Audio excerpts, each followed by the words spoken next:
दोस्तों, आज की कहानी है भाभी जी। मैं आपकी गृहस्थी और रिश्तों में दरार नहीं पड़ने दूंगी। दोस्तों, कहानी शुरू करने से पहले अगर आपने हमारे चैनल को सब्सक्राइब नहीं किया है तो सब्सक्राइब कर लीजिए ताकि आपके पास पहुंचे हर नया वीडियो। बहू, ये तुम्हारी जेठानी है, रामपुर वाले ताऊ जी की बहू। बच्चों के पेपर के कारण तुम्हारी शादी में नहीं आ पाई। रजनी की सास वसुंधरा जी बोली। रजनी ने जैसे ही राशि को देखा उसे सांप सूंघ गया। वह भूत बनी खड़ी की खड़ी रह गई। तुम यहाँ? राशि हैरानी से बोली। तुम एक दूसरे को जानती हो? सासी जी, हम दोनों एक ही कॉलेज में पढ़ते थे। रजनी मेरी जूनियर थी। ये तो बहुत अच्छी बात है। रजनी को ससुराल आते ही सहेली मिल गई। रजनी अपनी जेठानी के पैर तो छुओ। जी मम्मी जी, भूत बनी रजनी सकते हुए बोली। अरे गले मिलो, मैं इतनी भी बड़ी नहीं तुमसे। पैरों की ओर झुकती रजनी को बाहों से पकड़ते हुए राशि ने गले लगा लिया। रजनी, जा बेटा, सबके लिए चाय नाश्ता बना ला। सासी जी, बहू तो आप बहुत खूबसूरत लाई हो। रजनी के जाने के बाद राशि बोली। हाँ बेटा, बहू का स्वभाव भी बहुत अच्छा है। उसके हाथों में बड़ा स्वाद है। उसके हाथ का खाना खाएगी तो खुद जान जाएगी। उधर राशि को देखते ही रजनी के दिल दिमाग ने काम करना बंद कर दिया था।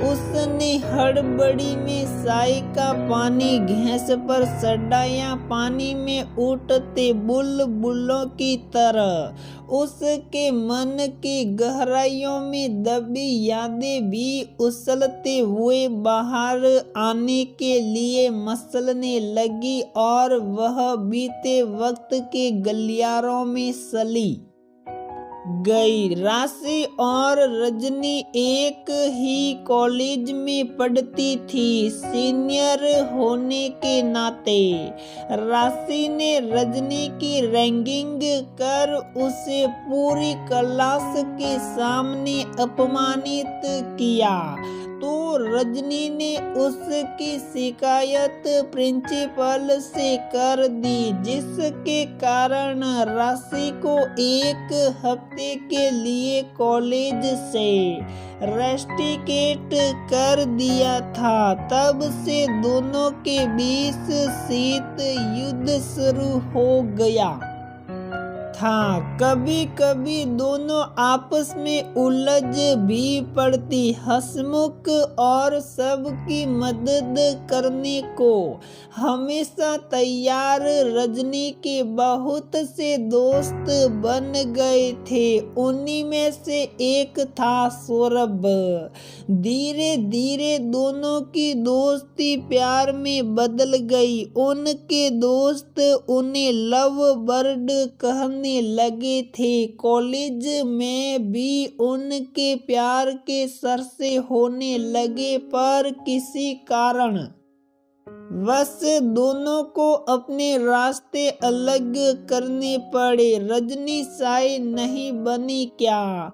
वसुंधरा जी की आवाज सुनकर रजनी वर्तमान में लौटी। लाई मम्मी जी। रजनी ने सबको साय नाश्ता दिया और खाने की तैयारी करने लगी। सबको खाना परोसा और जल्दी अपना काम खत्म कर अपने कमरे में जाने लगी। रजनी आओ तुम भी हमारे साथ बैठो। रजनी का पति अमन बोला, नहीं मुझे नींद आ रही है और कमरे में चली गई। क्या बात है रजनी, तुम राशि भाभी के आने से खुश नहीं हो? जब से वह आई है तुम्हारे चेहरे की रौनक ही गायब हो गई। अपने कमरे में आकर अमन बोला, नहीं ऐसी कोई बात नहीं। राशि भाभी कह रही थी कि उनकी और तुम्हारी कॉलेज में कभी नहीं बनी। और क्या कह रही थी? कुछ नहीं। तुम ऐसा क्यों पूछ रही हो? कहीं तुम्हारा कोई राज तो नहीं जो भाभी जानती हैं? शरारत से अमन बोला, नहीं नहीं मैं मजाक कर रहा था। तुम घबरा क्यों रही हो? होगा भी तो वह तुम्हारा अतीत है, उससे मुझे क्या? जब तुम्हें पता चलेगा तब शायद तुम ऐसा न बोलो। रजनी बड़बड़ाई, तुम्हें कुछ कहा नहीं तो? भाभी कब जा रही हैं? कुछ दिन रहेगी। इतनी दूर से बार बार आना कहाँ होता है? अमन तो सो गया पर रजनी सारी रात करवटें बदलती रही। अगली सुबह रजनी राशि को उसके कमरे में चाय देकर जाने लगी। रजनी जी तुम मुझसे दूर क्यों भाग रही हो? ऐसी बात नहीं है, आपको कुछ गलतफहमी हो रही है। रजनी माना कॉलेज के समय में ना समझ थी पर अब नहीं। अब हम एक परिवार हैं। तो क्या आप सौरभ के बारे में अमन को नहीं बताऊंगी? जिन बातों से किसी की गृहस्थी या रिश्तों में दरार पड़े वो बातें राज ही रहे तो अच्छा है। मैं डर रही थी कहीं आप मेरा अतीत घर वालों को न बता दे। मैं भी औरत हूँ इसलिए तुम्हारे डर और मर्दों की मानसिकता को अच्छे से समझती हूँ। आदमी चाहे कितने भी मॉडर्न ख्यालों का क्यों ना हो पर अपनी पत्नी के अतीत में किसी दूसरे मर्द की उपस्थिति उससे बर्दाश्त नहीं होती। तुम मेरी छोटी बहन जैसी हो और छोटी बहन की गृहस्थी में आग नहीं लगाई जाती। आपने मेरे मन का बहुत बड़ा डर दूर कर दिया। तो फिर आज से हम अपने रिश्ते की नई शुरुआत करते हैं, क्यों देवरानी जी? जी जेठानी जी। रजनी ने राशि को गले लगाते हुए बोला।